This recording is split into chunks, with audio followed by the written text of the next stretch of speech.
All right, welcome to the Marx lecture, the CVSP 203 Marx lecture. My name's Eric. I'll be walking you through this text today. Let me start by saying that the fly sheet contains a various set of definitions or key Marxian terms, though most of these should become clear within the talk itself, though I will be using some terms that are somewhat technical. Beyond definitions, the fly sheet also contains questions for further consideration and a diagram that will also come up in the talk, highlighting the important similarities of Marx's historical materialism and Hegel's master-slave dialectic. In this talk on Marx and Engels' Communist Manifesto, I will focus on the first two sections and two-thirds of the text, which develop what I consider to be the core of their project. The last two portions of the text I won't discuss are largely assessments of different political movements, ideologies, and thinkers of their day.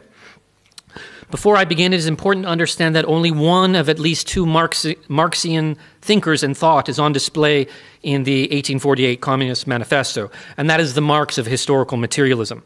The other, the Marxian economist, known for his Das Kapital in the 1850s, is something that we really don't see in the Communist Manifesto. Yes, there is. It's just blank at the moment. If that was in a museum, it would be worth millions of dollars.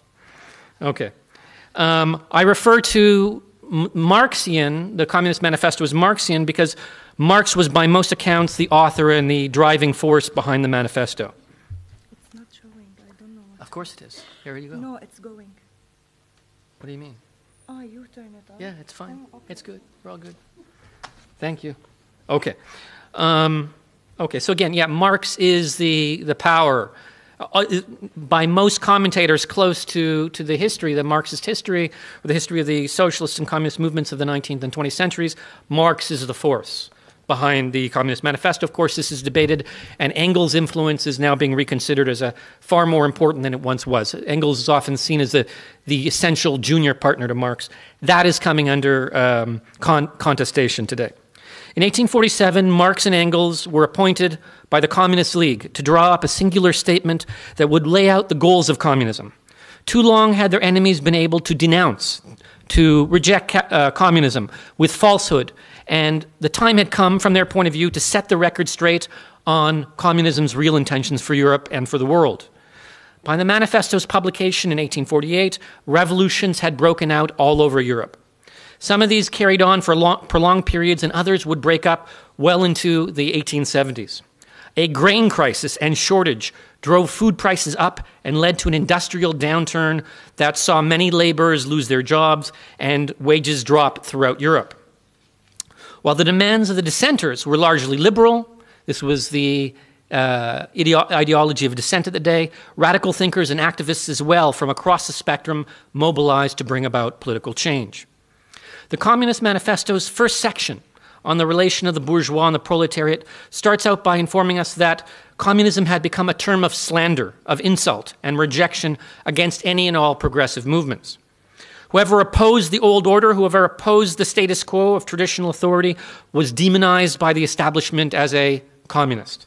Of course, this would run well into the Cold War era. The ghost of change that communism implied haunted the status quo and became a permanent part of the ideological landscape. Behind the liberal movements that called for rights against the traditional authority of monarch, pope, noble, aristocrat, and bourgeois, Marx and Engels foresaw a call to socialist transformation.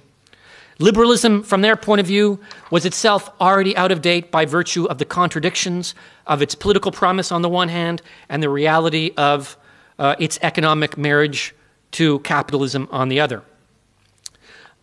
Freedom as a goal could not be realized by the individual in civil society alone, where the capitalist unity of economics and politics structures all society in reflection of class power. So the liberal idea that human beings, individuals left to civil society, expressing the freedom, that was enough from the liberal point of view. No, political economy and class inequality had to be addressed as well. Individuals left in the freedom, the liberal Enlightenment notion of civil society was not a sufficient recipe for liberating individuals from class inequality. Liberalism, yes, was a basis, but not a sufficient realization of the hopes and aspirations of the liberal Enlightenment. where alienation or the divorce of human life from meaningful creative activity in society and not freedom is the real condition of class society, the theoretical freedom of liberalism, as I just mentioned, required conversion to the concrete freedom of socialism and ultimately, beyond socialism, communism. The first pillar of Marxism, or communism, explored in the Communist Manifesto is the articulation of what Marx and Engels called historical materialism. The way a society, that is, produces and distributes wealth, the mode of production, as they called it, is the foundation of all other social and political developments. Everything else springs up from this basis. In Marxian terms, the social and political superstructure, society, culture, politics, reflects the economic base, which is the soil, the foundation, and the real reality. Here, the bourgeoisie does not dominate only because of its ownership of factories, but by its domination over cultural and social life as well. And here we see the importation of colonial metaphors and impressions from all over the colonial world, as well as the bourgeois aesthetics of the 19th century museum, right? As a reflection of this bourgeois class power expressed in culture. The bourgeoisie translates its economic power into political power as well, allowing it to advance its agenda within society in terms of culture, education, art, and influencing all realms of experience and even perception and subjectivity themselves. The materialist analysis of history, the socialist analysis of history, teaches us that the truth of history, as we have known it up and until the present time, is the truth, the reality of class conflict. That is the fundamental truth of all previous history. If you miss that, you're not reading the text. You're not reading history itself, right? Inequality and class domination, elevated to a social norm, is the fundamental reality of all society up until the present. For somebody like Nietzsche, that's a great thing. For people like Marx and Engels, that's a problem to be overcome. And in this sense, they are the inheritors of the aspirations of the liberal Enlightenment. Whether in time of peace or war, civil rest or unrest, the truth behind social order and disorder is none other than that of class relations of production. All suggestions to the contrary are part and parcel of the attempt to conceal the real workings of power. Ideology is the logic and argument which justifies and normalizes power relations, right? Makes them normal. For Marx and Engels, this logic had to be seen for what it was, a making permanent of the privilege of some and the subordination and exploitation of others. Class membership, more than anything else for Marx and Engels, represents the organizing principle of social life. One might say that it is the glue holding a state and society together, and the goal for the proletariat, for the working class, is to realize their own class consciousness, to understand their own bondedness to each other rather than their masters in the bourgeoisie, the capitalist class. Unlike past eras prior to the 19th century, the modern world, one might say, unlike past eras which maintain great differences in class and station, the modern world represents a simplification for Marx and Engels. Only two real players can be seen, and these are the working class, or proletariat, and the capitalist bourgeoisie. The latter, the bourgeoisie, represents the group that owns the means of production. The factories and capital needed to sustain and feed the productive machine and the labor necessary to it. The proletariat, on the other hand, own nothing but its labor. The working class own nothing but their bodies and their energy and the labor that they have to offer. And under the conditions of wage labor and private property, they, the proletariat, is forced to sell itself to the capitalist to survive. It is this asymmetry or inequality that for Marx maps out the challenge of the present-day class struggle. For many analysts who continue to be influenced by Marx and Engels, and there are many, the challenge is primarily the same today. Feudalism, here's an image depicting the feudal relations of lord and serf. With the emergence of civil society and the rights-holding citizen, Marx and Engels tell us that the capitalist class emerged from the feudal Middle Ages, right? Agrarian, rural society. With the opening up of America and the colonial world, this class transformed the bourgeoisie, transformed and uprooted the former feudal world order in Europe, a world based on changeless tradition and the strict regulation of trade and production, right? Huge difference from capitalism. Things that were done on day one are done the same way on day 1000, right? The authority of tradition. The division of labor, industrial advance, and the dictatorship of the commodity turned the feudal world on its head. Kings became dependent upon this new economic class, the bourgeoisie, for their projects and wars. The world was shrunk, and traditional political boundaries were penetrated and neutralized by the international power of trade, the free market. The capitalist class exceeded the boundaries of the nation traditionally understood and became an international power unto itself, against which none could compete. In some ways, capital transcends and becomes larger than the nation state and gains a certain autonomy that it had never known prior to the period of capitalist advance, the emergence of the bourgeoisie. As the economic base of production shifted from feudalism to capitalism, so too did class relations and boundaries. Marx tells us that the capitalist bourgeoisie is itself the product of a long course of development, of a series of revolutions in the mode of production and exchange, because there were these other class forms of domination before it. The bourgeoisie class revolutionized the world not because of its special identity, talent, or because of the emergence of technology, as somebody like Max Weber would argue. No, what happened to this class was the surprise of history. A revolutionary form of economy emphasizing private property, market, exchange, and profit, as well as wage labor and industrial production, emerged with specific changes to the way social relations were organized. These relations struggled against and finally overturned the social order of the Middle Ages, with all of its taboos and restrictions, and created the foundations of what we know to be modern Europe, at least from a historical materialist Marxian point of view. This historical evolution in the relations of society led to material and political revolutions that would remove one class from power and install another in its place. Marx and Engels write, "The bourgeoisie has at last conquered for itself exclusive political sway.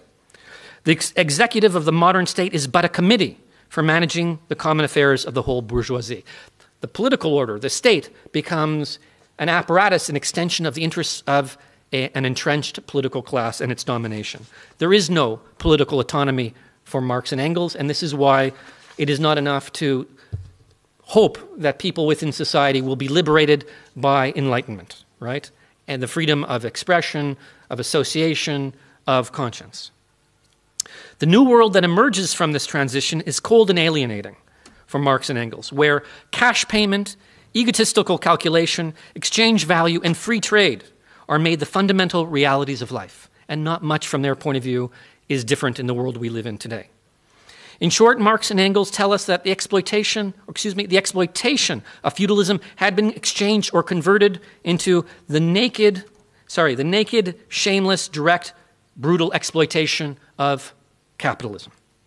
Under these new conditions for Marx and Engels, conditions that are not so new for us, Marx and Engels famously declared that all that is solid melts into air, all that is holy is profaned, and man is at last compelled to face with sober senses his real conditions of life and his relations with his kind, right? If we don't deal with it, if we don't look at things humanistically with reason, we're going to be stuck in this crisis, this purgatory. I would use another term, but I'll remain polite. Where everything is a commodity that can be bought and sold and has a money price, a cash price, all specialized products of labor lose their creative meaning, right? The value of labor itself is denuded, is eliminated, is diminished.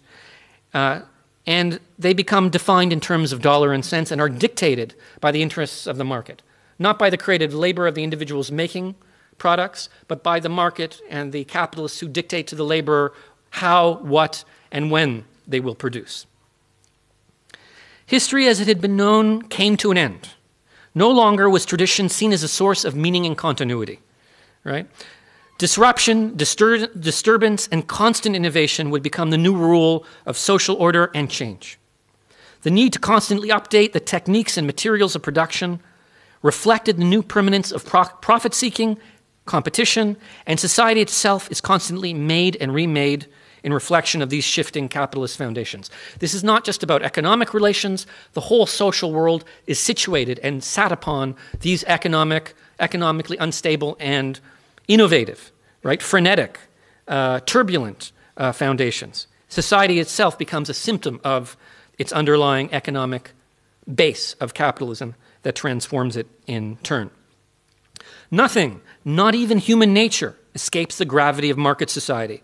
And we witness Hobbes' view of human nature here, and it becomes a reflection of this capitalist worldview. This is something that Rousseau argued against Hobbes, that Hobbes' vision of human nature, which he considered to be scientifically deduced, was itself nothing but an expression of capitalist inclinations, capitalist desires, and capitalist society. And I think that Hobbes is something that you've gone through in 203. Here the arguments in politics of nationalism are thrown aside, where productions and its materials are found spread out within and beyond borders. Right? The notion of the nation state is transcended. A new transnational world of capital emerges and uproots the nation state's traditional place at the center of life. Which nations can afford to avoid the innovations which the market and its sciences bring to bureaucratic, military, and economic life? None, should they wish to survive the massive technological and intellectual advance which capitalism inspires. With this development, production itself becomes far more centralized, and with it, national and class divisions and outlooks are unified.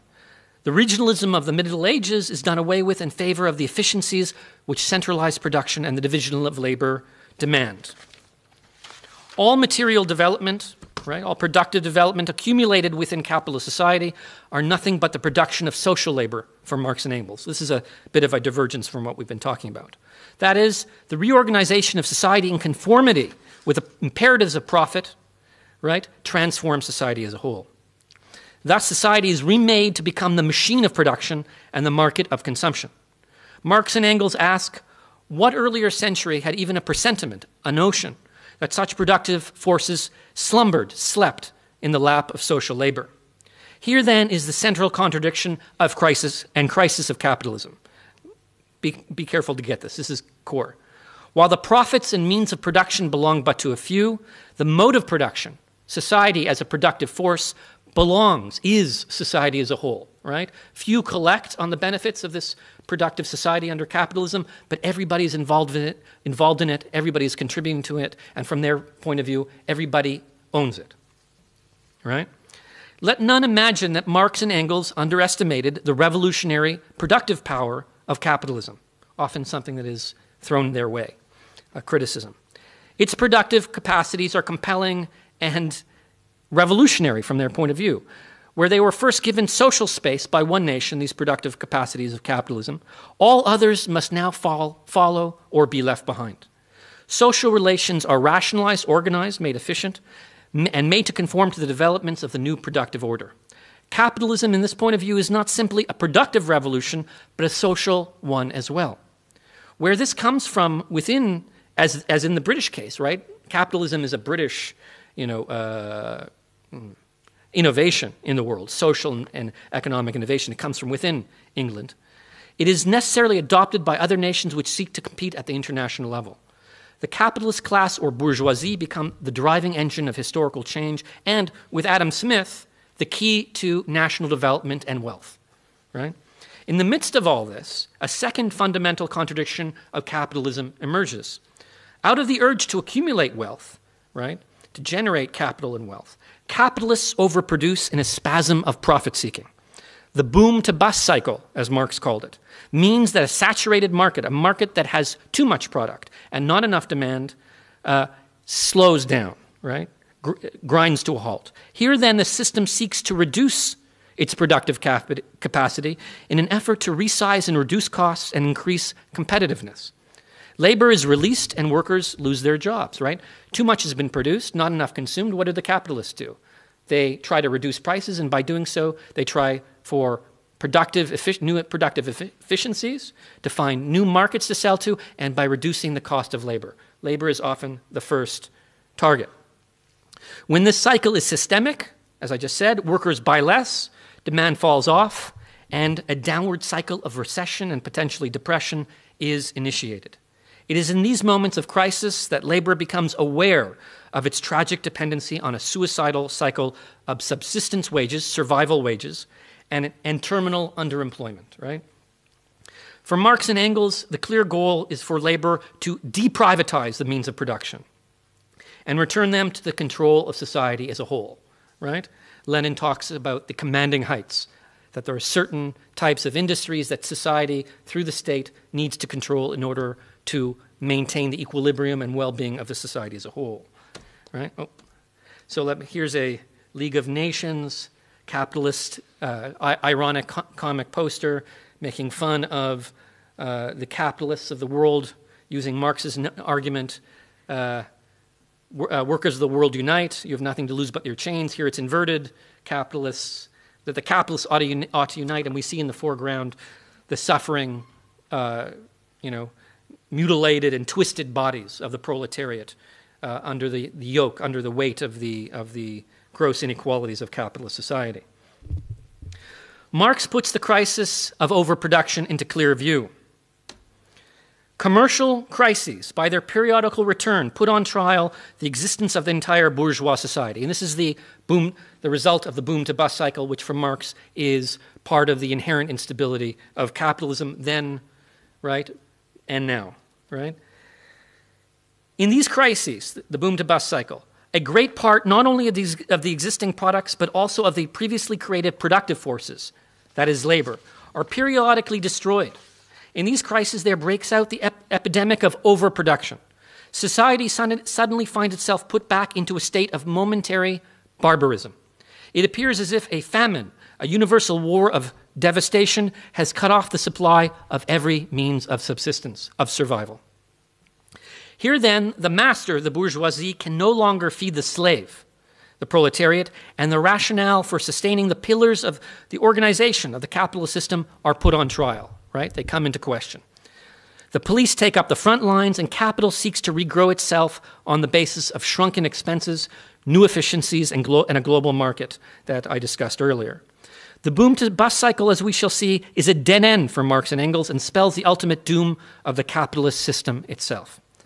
Through the crisis of the capitalist system, they argue, the weapons with which the bourgeoisie felled, brought down feudalism to the ground, are now turned against the bourgeoisie itself. And feudalism, as we understand, is the agrarian, again, just restating it, the agrarian relations of the pre-modern world order, where things didn't change, where there were taboos put upon production for centuries, where the state and the church were united, and where you had permanent hierarchy and class order, starting from the king, going on down to the serf. Just if that wasn't clear, though it's stated in the fly sheet. Where proletarian consciousness is born, where they start to see themselves as a class with unified interests, the slave has awoken to the master's weakness. Right? And here we hear Hegel's voice, and I'll mention more about that later. The centralization of productive forces, the organization under modern industrial life, and the organization and close quarters of the working class within industrial society has suddenly made it into an organized entity in a sense in which labor had never been before. It rises to confront the capitalist and to impose its will, the proletariat's will, on production and to redirect social wealth to its true producers, right? The proletariat has found itself, its labor, to be one amongst many commodities which fluctuate according to its contributions to the accumulation of capital and profit for the capitalist, right? They want to retake their labor, make it into a political right, as opposed to merely a commodity that is evaluated according to the rules of supply and demand, right? It should be withdrawn as a commodity, right? Alienated to one procedure. Here's Chaplin, right? Alienated to one procedure in the complex machine of production, labor is reduced to meaningless repetition in the endless chain of the division of labor. And here is Marx's notion of alienation and the individual laborer who has essentially no power, no creative influence, or any dignity in the act of labor itself. Under the conditions of surplus labor, the worker receives only enough to survive. All further value of production by the laborer is drawn off by the capitalist who is enriched. and reinvested by the capitalist into the process of production, sustaining the capitalist economic as well as political dominance, right? This is what Sanders is talking about when we talk about, right, big interests and lobby groups going over to the politicians to ensure legislation that benefits their industries. Through the 17th and 18th centuries, the proletariat remained a political tool in the hand of the capitalist, fighting the capitalist's battles rather than its own. Yet, as labor reached greater organization, concentration, and awareness, it started to realize its own potential. As well, workers were lowered to a similar level of material existence. Their common misery becomes apparent, and they seek political unity. They sought. The struggle against the bourgeoisie in the 19th century had begun, and the tools of industrial society became those of the proletarian struggle itself, right? Industrial organization of labor was something that labor itself used to organize itself against capitalist domination. Trade unionism was elevated to the awakening of a more complete form of understanding. Class consciousness emerges, which reveals the crisis of capitalist society as a whole and the need for all of us, right, proletariat and capitalist, to move beyond it. Okay. So here is a Chinese military poster showing the global notion of socialist interest. The capitalist fight against monarchism and conservatism and the frequent fall of capitalists into the proletariat, right, joined by the liberal-minded individuals, provided a constant supply of experience and intelligence to Europe's working classes in the 19th century. The solidarity, unity, and a sense of ethical universality. They believe they now spoke for society as a whole. All other classes strive, that is, for their own particular interests. However, the proletariat alone strives for the interests and benefits of all. That's why they believe they could speak for everyone and for society as a whole as none other could. Right? For Marx and Engels, even the progressive amongst the bourgeois joined the fight of the proletariat for universal justice, and that's what sort of this Workers of the World Unite poster speaks to. Right? It's not merely at the national level that the proletariat speaks, but globally, because all working classes, right, regardless of nation, have a fundamental common interest and are only separated by the false boundaries of the nation state. Can the laborer identify with the national or personal ideals of modern liberalism? They cannot. Wages, precariousness, and universal alienation has made all workers into one form. Their community is with each other, not with their national bosses, and stretches across national borders and boundaries. Out of this new universality, a revolutionary logic emerges. The only success they can have is in destroying the international system of their captivity. No one national proletariat can go at it alone. No one proletariat is an island. It needs to be a universal international project. Enslaved to private property, they must invert the capitalist order. The means of production must be returned to their rightful owner. Marx and Engels write, the proletariat, the lowest stratum or level of present society, cannot stir, cannot raise itself up without the whole of official society being sprung into the air. Here, the master-slave relation of capitalism has become a paradox and a contradiction. For Marx and Engels, the bourgeoisie is unfit any longer to be the ruling class in society. It is unfit to rule because it is incompetent to ensure an existence to its slave within his slavery. That it has to feed him, right? That the slave has to feed the master rather than the master feeding him. Given this analysis of the conditions and social relations of capitalism outlined in the Communist Manifesto, we're going to move on at the present time, I will, to Section 2 to develop Marx and Engels' notion of the communist movement and their formulation of its relationship, the Communist Party, to that of the proletariat. Marx and Engels made clear that the communist movement itself must at all times aspire to a universalist program. It should spawn no national or local tribalism and always seek to transcend and bridge national borders, right? Those which separate and insulate proletarian movements. Here then, they suggest a kind of vanguardism, right? And I'll explain what that means. The communist movement and party should play a leadership role by virtue of its advanced philosophical, theoretical and practical understanding and it aims to emancipate the working class and ultimately society as a whole. Because for Marx and Engels, when you emancipate the working class, you emancipate everybody, right? Because you bring them up, everything else has to be pushed aside, right? They make it quite clear. Communism deprives no man or woman of the power to appropriate the products of society, to gain property. All that it does deprive him or her of is the power to subject the labor of others by means of such appropriation. Many argue that there's the end of private property, a basic God-given right. There is no problem with private property. The notion is the problem of exploitative or bourgeois private property from Marx and Engels. People can own things, but not in ways in which, or expressed in ways in which they can use it to dominate others.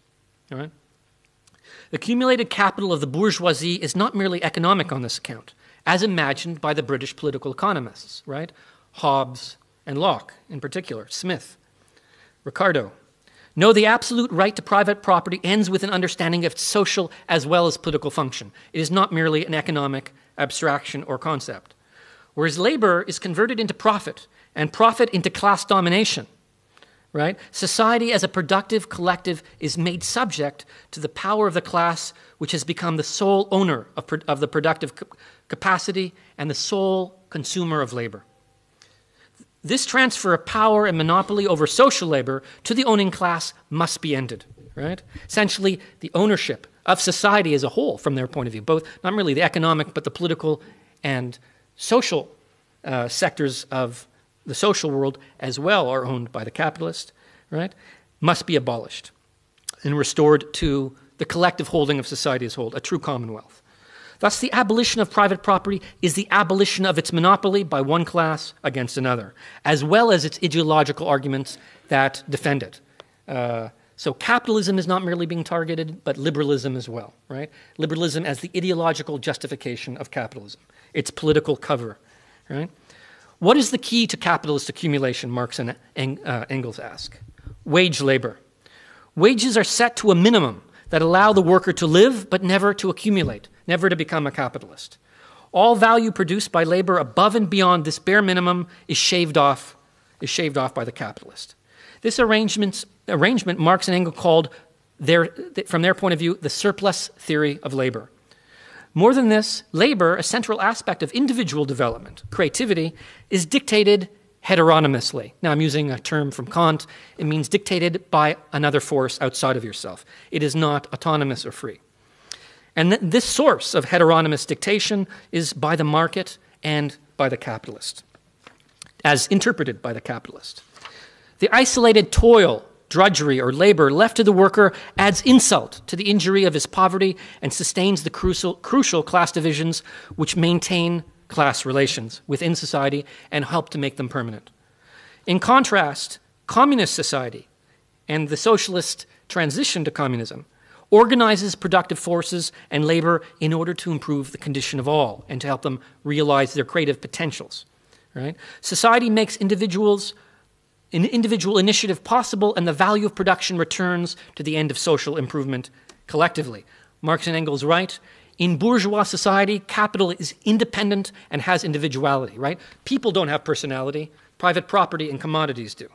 In communist society, by contrast, value is produced organically, coming out of the natural creative orientations and potentials of individuals, and is not dominated by a mechanism of value production which amounts to a form of blackmail. Produce or perish, right? This is what is imposed upon modern labor, alienated labor and creativity from Marx and Engels' point of view. Produce or perish, produce or die. From Marx's time to that of our own, modern-day Reaganites and Thatcherites, the initiators of what we understand to be neoliberalism, the incentive argument has always repeated itself against capitalism. The incentive argument argues that upon the abolition of private property, all work will cease and universal laziness will overtake us. If people don't have an interest in profit, they won't work. Nobody will have a motivation to work. Now, Marx and Engels debunk this. They ask, how can this be so when 9/10 of the population, or what Occupy Wall Street would say the 99%, of the population already have nothing, right? And they have no promise or hope of change, of gaining profit in the first place, yet they obey the law and go to work. Is it the hope of winning the lottery which sustains their loyalty to law and production in capitalist society? Marx and Engels ask. No, it is their wish to live and create which sustains them even in the capitalist condition, right? Not merely work and create, but be recognized by others as workers and creators. Under communism, this would be made the central and open purpose of economic life and activity. And exploitation of these fundamental human needs and potentials would be politically suppressed, right? This scares a lot of people.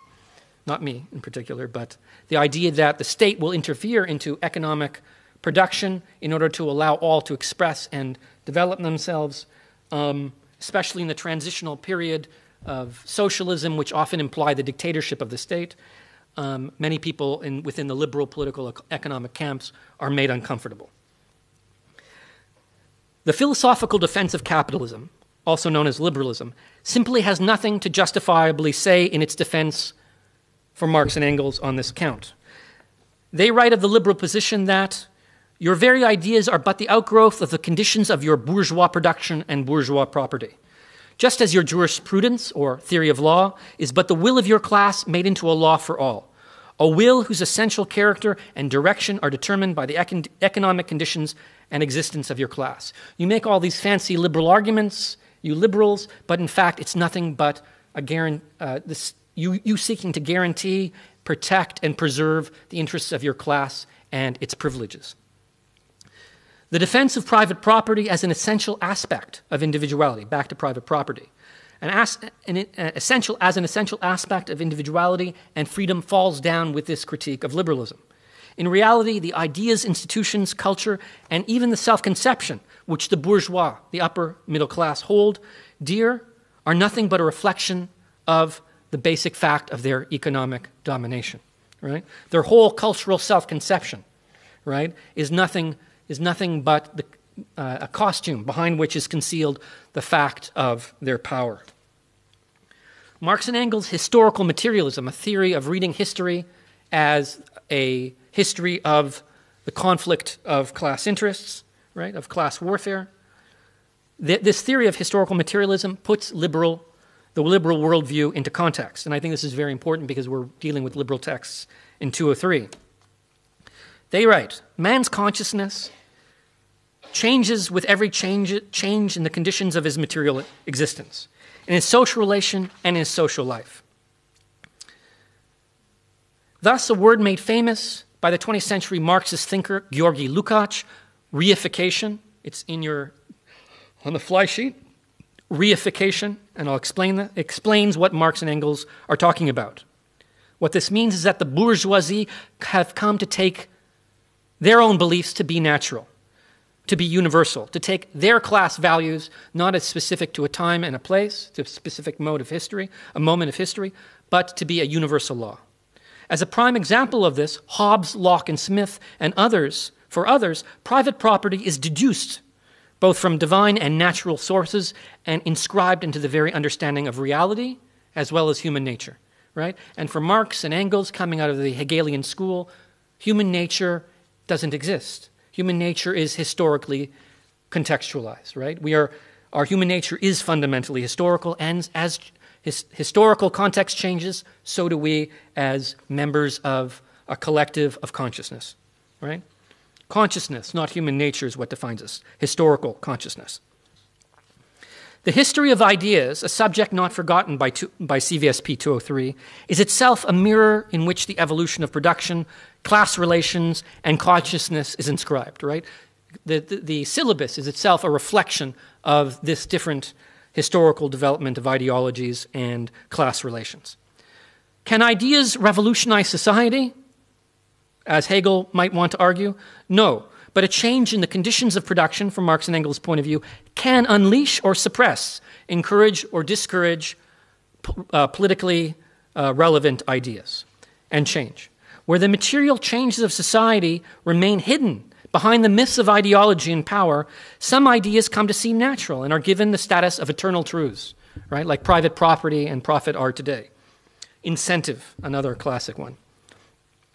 Private property, reason, and freedom are such ideas of the Enlightenment, and these have been contested over the late 20th century and early 21st century from a variety of points of view in critical thinking.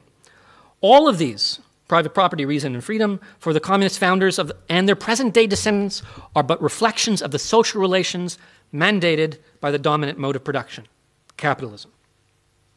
Against this background, the second pillar of Marxism comes that the history of all the second pillar of Marxism is historical materialism, and that is that all history up until the present is the history of class conflict. No ideas or institutions escape this gravity, including those scientific. Even scientific laws and facts have a social existence for Marx and Engels. How they are used and made real by society reflects the social relations of production, right? Technology and science and engineering are but a compass, a tool, right, that can tell us how to do things, but never what we ought to do or where we ought to go, right? They are descriptive, but not normative. Nothing is sacred, and the communist revolution is made the first revolution where these sorts of values are critically taken up. It is the first revolution because it alone declares the need to depart from all previous experience and precedent. Why? Because all previous precedent and experience is the truth of class conflict. It is the first revolutionary moment that seeks to undo everything which had come before it. Right? From Marx and Engels' point of view, all previous revolutions aren't truly real because they have not realized the truth underlying all history, and that is class conflict. In this light, the 20th century Marxian thinker Walter Benjamin tells us that the revolution of July 1830 in France, right, that during this revolution, the revolutionaries were shooting at the clocks in Paris, all over Paris. Why? This symbolic attack was upon time itself, right? To recognize the basic need of the revolution to attack time, right? Time itself must be restarted on a wholly new footing, for all previous time has been the time of class struggle and social injustice. Benjamin writes, "A historical materialist cannot do with the notion of a present which is not a transition, right? But in which time stands still and has come to a stop. That is past time, right? And this is why revolution is not merely political or economic, but historical, right? With the realization of the communist state after the revolution in 1917 and the successful implementation of the 10 socialist measures outlined in the Communist Manifesto, Marx and Engels argued that the state itself would be eliminated eventually, where the social and political became united. For Marx, like Machiavelli and Aristotle before him, politics is ultimately the effort to mediate between class interests in order to strike balance in the name of social order. For Marx and Engels, then, the end of class conflict is also the end of politics itself, and ultimately the existence of the state as a political power independent, right, or divorced from society, right? The state itself becomes meshed with society, and society dictates to itself its interests, right? It does not have a representative body standing above it, right, determining its legislative and political outcomes. Turning upside down Kant's notion of individual autonomy, which you took up in his What is Enlightenment, society itself becomes directly self-ruling, and the liberal promise of popular sovereignty, the rule of people over itself, is finally realized. For Marx and Engels, the goals of liberalism can only truly be recognized and realized, not recognized, but realized in this socialist transition to communism. For Marx and Engels, and to play upon Kantian thought, the capitalist kingdom of means, right, must be put right in order to realize once and for all time, right, a true kingdom of ends, where each person, right, coherent with Kant's notion of the second notion of the categorical imperative, that everybody should take themselves, not merely themselves as ends, but all others. One should never treat another as a means to an end, but always as an end in himself. Now, I had a variety of other things to say on Hegel, but I think we've kind of run out of time. So let me just jump to my conclusion.